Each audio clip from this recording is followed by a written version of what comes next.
Good day, everyone. How was your Monday going? Is it tiring already, or are you energized to fulfill your goals for the whole week? So, now our group will discuss Lesson 5, Product Oriented Performance Based Assessment. I am Jemelyn Palomeno, and I will present you the definition and give you some examples of our topic for today. Since we will be talking about product oriented performance based assessment, first let us all know what performance based assessment is. You guys ready? Okay. So, performance based assessment is a direct and systematic observation of the actual performance of students based on predetermined criteria. The products that are expected to produce by the students will be done by the given criteria. It is also sometimes referred to as authentic assessment or alternative assessment, which we all know that authentic assessment makes the students use their acquired skill to produce their own product and solutions depending on the given situation. Then, alternative assessment is a form of assessing the performance of students that represents a set of strategies for the application of knowledge, skills, and work habits through the performance of tasks that are meaningful and engaging to them. So, we have the idea of what will be discussing through the presentation. So, what is product oriented performance based assessment? Product. Product is the actual creation of students that can be viewed or touched by the teacher. It is an assessment where the actual student's performance is assessed through a product, such as completed project or work, that demonstrates level of performance. So, what is product-oriented performance-based assessment? It is an assessment where the actual student performance is assessed through a product, such as completed project or work, that demonstrates level of task achievement. In this type of assessment, a student's product provides tangible indicators of the application of knowledge and skills. Many educators think that this is especially authentic because it is closely reflects the real life work outside the school. Then, performance assessment of the process and product refers to the on-the-spot evaluation of performance behavior of the students in determining their interest and willingness to perform and accomplish the tasks. And of course, the quality of their products will depend on the students' performance. In relation to our real life experiences as students, back to our subject in human development, we are tasked to create a scrapbook, Stages of Development, which contains our pictures from our infancy to our present and to how we view ourselves in the future. Another example, to the creative writing subject, where we are asked to create poems in different kinds, may it be in the form of acrostic, free verse, haiku, and such. Again, I am Jemelyn Palomeno, and thank you for lending me your mind and ears, and I hope you do as well to my group mates. Thank you. Good day. I am Lillian Ginto and I'm going to discuss about the product-oriented learning competencies. First, student performances. These are the activities that can result to a product or an overall learning outcome. Target tasks. These are the outputs or performances that the teacher are expecting for the students to achieve. Products. These are the students' work that target a specific skill. So, for example, in communication skills, such as those were demonstrated in reading, writing, speaking, and listening, or psychomotor skills requiring physical activities to perform a given task. Using a rubric can help evaluate student performance in any given task as it relates to a final product or learning outcome. The learning competencies of a product-oriented is associated with products or outputs that are linked on the level of expertise or proficiency that is presented by the product. It targets at least three levels. First, the novice or beginner's level, where the basics or minimum expected parts of the product is shown. Skilled level, where there is an additional feature, parts and functions besides the minimum requirements. And last, the expert level, where the product contains the basic parts, the additional parts, and it is aesthetically pleasing. There are other ways to state product-oriented learning competencies. We can define learning competencies for products or outputs in this way. First, level 1. Does the finished product or project illustrate the minimum expected parts or functions, also known as the beginner level? So, for example, in geometry class, the desired output is a representation of a cubic prism made out of cardboard.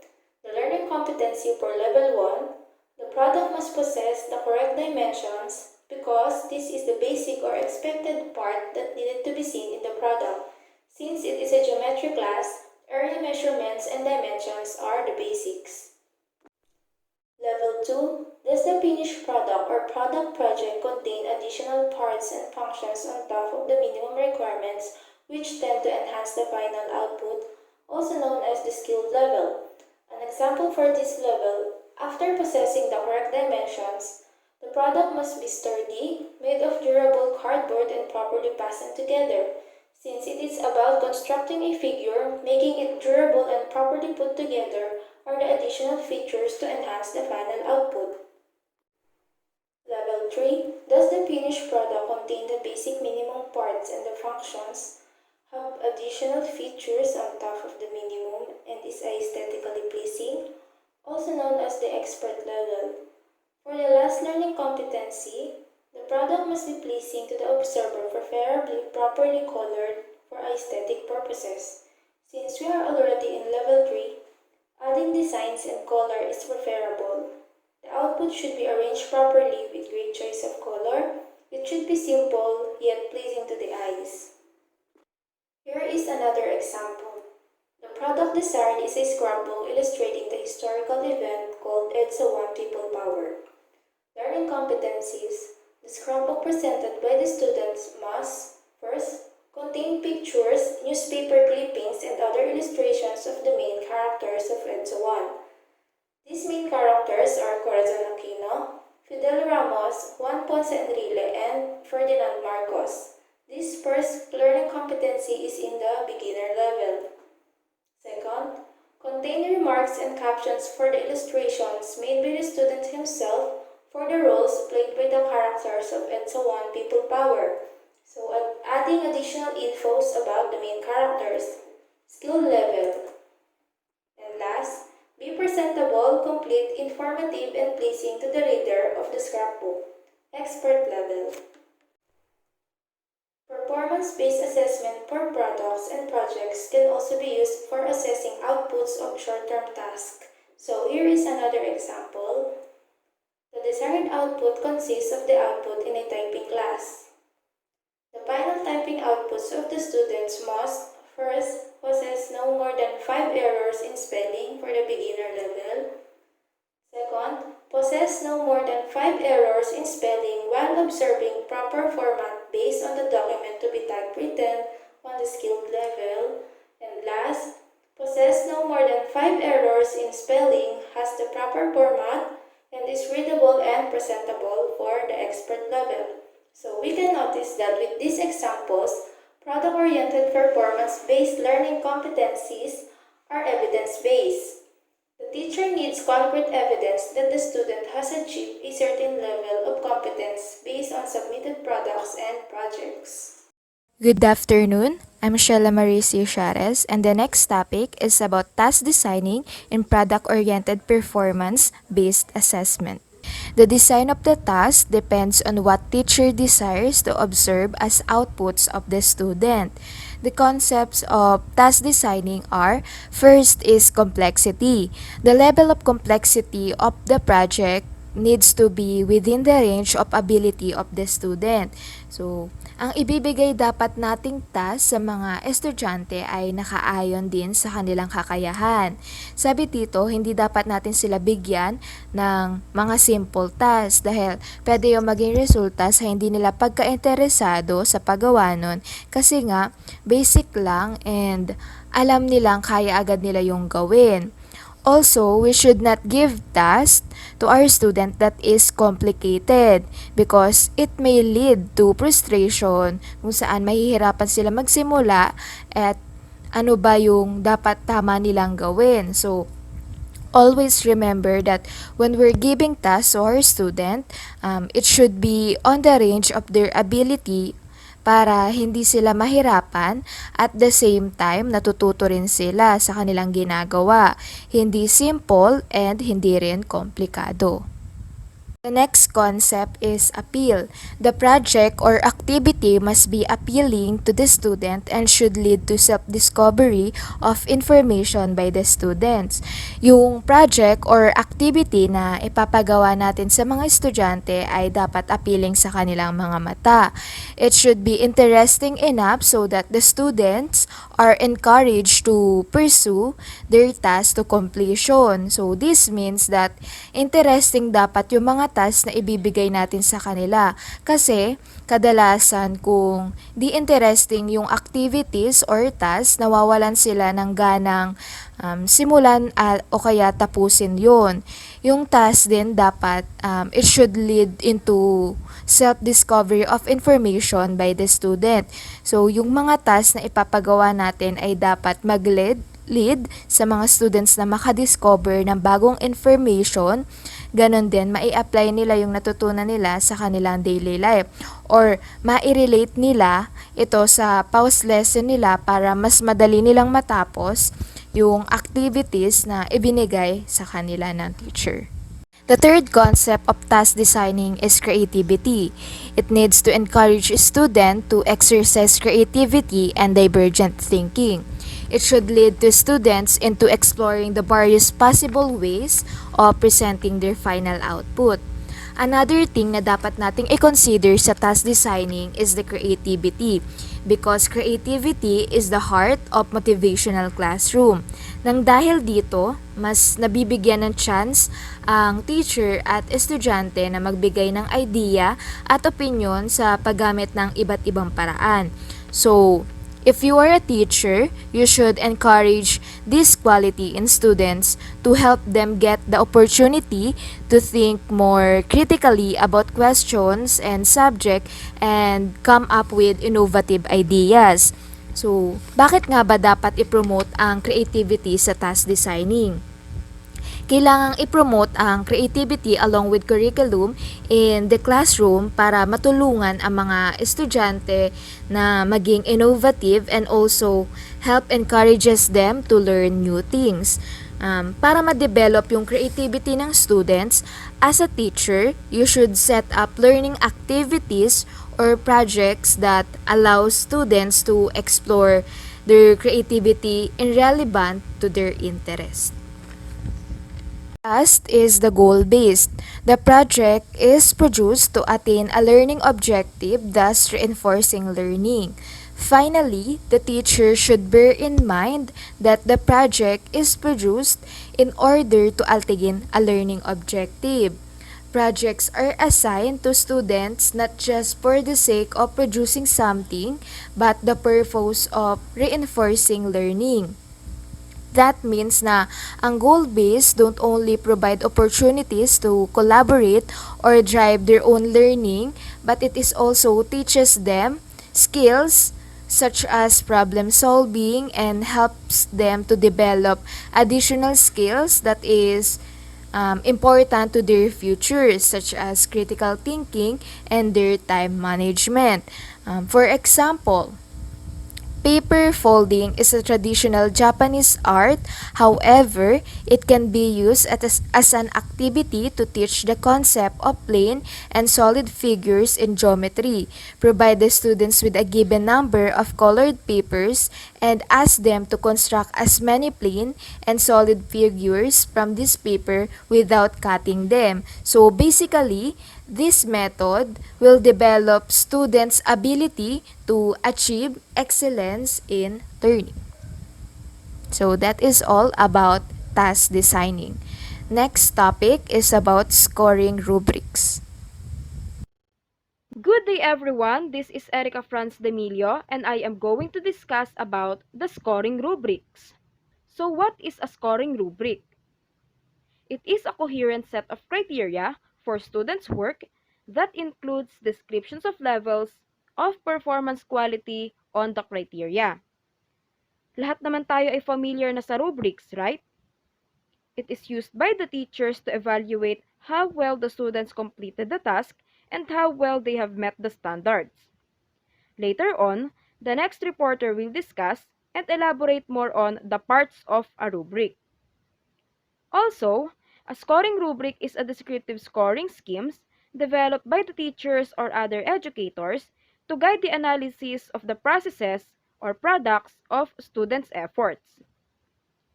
As we can see, there are two highlighted words here, the word processes and the word products. Let us take a look first on this diagram. We can see here that the word processes is for the process-oriented performance-based assessment and the word products is for the product-oriented performance-based assessment. This is just a quick review of what the first reporters discussed about this a while ago. But remember na ang pinag-uusapan na natin ngayon ay ang scoring rubrics. So in the process-oriented assessment, the assessment is focused on the actual task performance or the action rather than the output or product of an activity. It aims to know what processes a student undergoes when given a task. While in the product-oriented assessment, the assessment is focused on the final product made and not on the actual performance of making the product. It aims to evaluate the result or the outcome of a process. For us to further understand the difference of scoring rubrics between the process-oriented and the product-oriented assessment, let us have first a quick overview of what a process-oriented rubric contains. So here is an example of criteria settings under the process-oriented, which is for grading a recitation. This includes the following: the number of appropriate hand gestures, appropriate facial expression, voice inflection, and incorporate proper ambience through feelings in the voice. If we look further on these criteria, we can notice that this focuses on the actual task performance or actions of students while reciting. So this criteria pertains to the process-oriented assessment, which aims to know what processes a student undergoes when given a task, which is a recitation. Next is an example of criteria settings under the product-oriented, which is for grading an essay and scrapbook. First is the quality, which refers to the totality of features and characteristics of a product that bears on its ability to satisfy given task. Second is the creativity, which is the use of imagination or original ideas, especially on the production of an artistic work. Third is the comprehensiveness, which is the completeness of product, including everything that is necessary. Fourth is the accuracy, which is the quality or state of being correct or precise. And lastly is the aesthetic, which is the artistic of beautiful qualities of a product. If we look further on these criteria, we can notice that this focuses on the final product made by the students on their essays or scrapbooks. So therefore, the scoring rubrics on a product-oriented assessment are used when a judgment of quality is required to evaluate broad range of subjects and activities. So now, let us know what are the purposes of scoring rubrics. As an assessment tool, the main purpose of a rubric is to assess students' performance or work. For some performances, we observe the students in the process of doing something, like using equipment or maybe discussing an issue. So basically, this is for the process-oriented assessment. While for other performances, we observe the product that is the result of students' work, like a finished bookshelf or a written report. So basically, this is for the product-oriented assessment.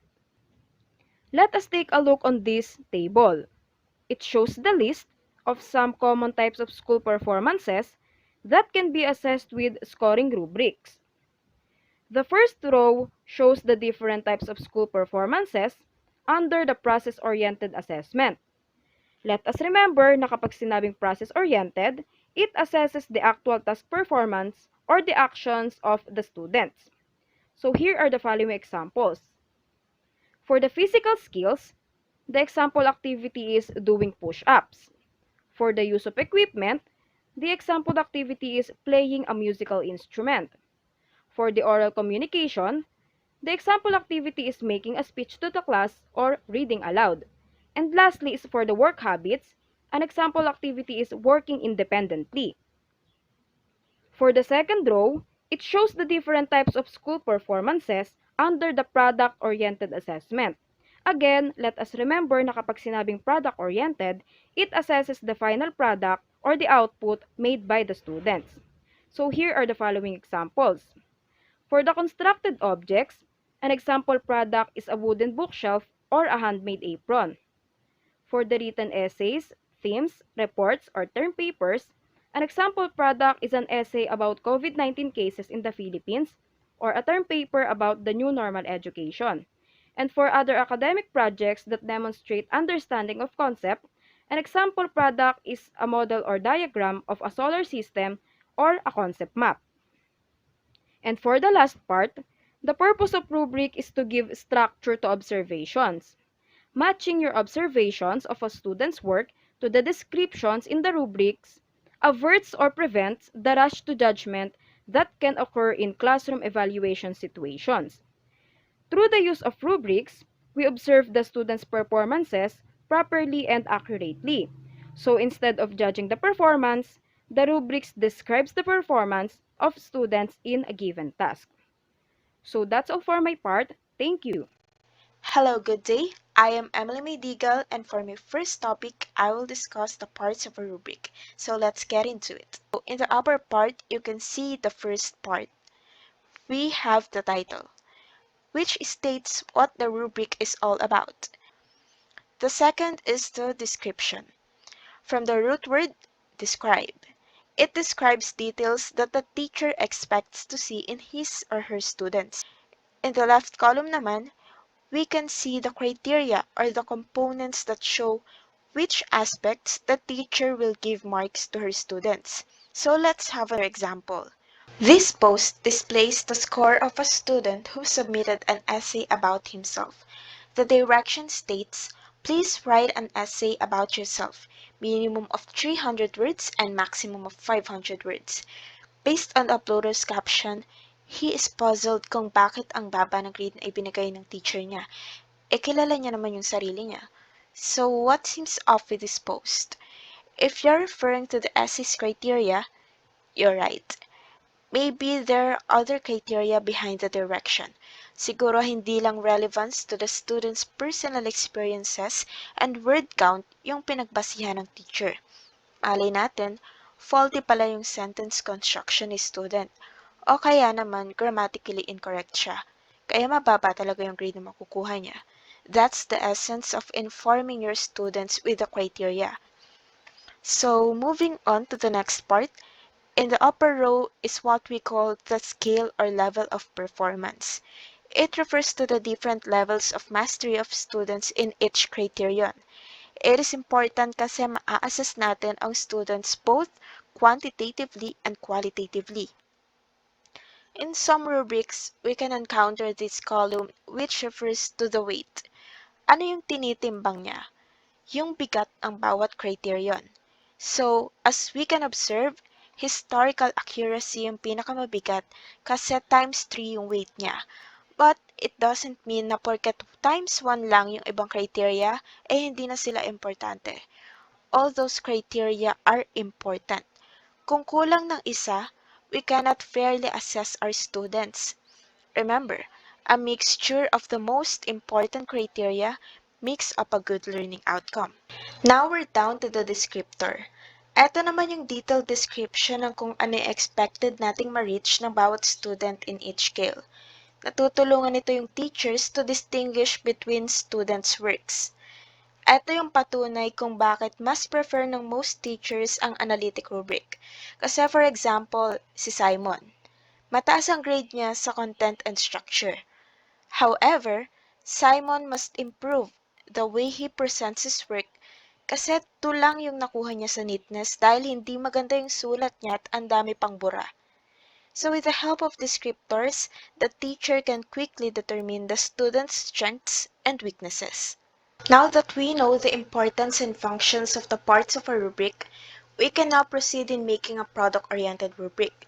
So the process begins with identifying the output or product that you want to assess. Is it an essay, a project, a scrapbook, or a presentation? Then, pag na-identify mo na, jump ka na sa paggawa ng criteria. You should be able to figure out the areas that really matter to the quality of work that's being produced. Paano mo gagawin yon? Well, list down all the possible criteria na gusto mong ma-demonstrate ng students mo sa project na gagawin nila. Trust me, hindi dapat napakarami ng criteria mo, lalo na kung analytic rubric yung gagawin mo. Kasi kung gaya ng klase natin na may 36 students ka, baka abutin ka ng next week sa pag-score. So what will you do is out of those criteria, only choose the most essential ones na magsasatisfy sa learning outcome na ina-expect mo sa students mo. Third step, develop a rating scale. Madalas yung rubrics nag-include siya ng both numerical and descriptive labels. Yung iba naman, either of the two lang. So sa paggawa ng rating scale, always start from the highest to lowest rating. One tip, mas preferable kung nag-end sa even numbers yung values mo. For example, 1 to 4 or 1 to 6. Kasi kung 1 to 5 yan, with 3 in the middle value, ibig sabihin nun, catch-all category yon. Kumbaga yun yung tinatawag nating pwede na, pwedeng good, pwede ring poor. Walang clear distinction, hindi ganon ka-accurate. Next is to develop the quality of descriptors. Just like the scale, start with the highest level down to the lowest. In the highest scale, kailangan i-describe mo kung ano ba yung best characteristic na ina-expect mo sa ibang output. Down to the lowest category, which describes the output that did not meet your expectations. Of course, sa pagsiset ng standards, dapat realistic tayo. We should also consider the students' expectations as well. Do not expect them to submit excellent outputs kung hindi mo naman na ituro yung lesson, kasi unfair yun sa students mo. Lastly, is to test your rubrics. Why do we need to test it? To see whether it accurately measures the quality of your students' output and seek improvement areas. To whom will we try the rubric? Of course, sa students. Yan lamang po. Thank you. Good day. This is Simon De La Cruz and I will discuss the importance of rubrics. Rubrics are important because they clarify for students the qualities their work should have. This point is often expressed in terms of students understanding the learning target and criteria for success. Ngayon ay pag-uusapan natin ng ilang ways kung paano nga ba nakakatulong to. Rubrics help teachers teach, rubrics help coordinate instruction and assessment, and rubrics help students learn. So the first one is rubrics help teachers teach. Because of rubrics, nagkakaroon ng scope yung mga teachers kung ano ba yung dapat na ituro niya. Kumbaga, mas nakakapag-focus siya at mas nagiging clear kung ano ba yung dapat matutunan ng mga students niya. Rubrics help keep teachers focused on criteria, not task. So, as a future educator, hindi dapat natin sasadyaing mahirapan yung students natin. Let's keep in mind kung yung mga pinapagawa ba natin ay nakakatulong para matuto sila. With the help of rubrics, teachers will be more focused on what the student should learn at may iwasan nating magpagawa ng irrelevant task. Then the second one is that they help coordinate instruction and assessment.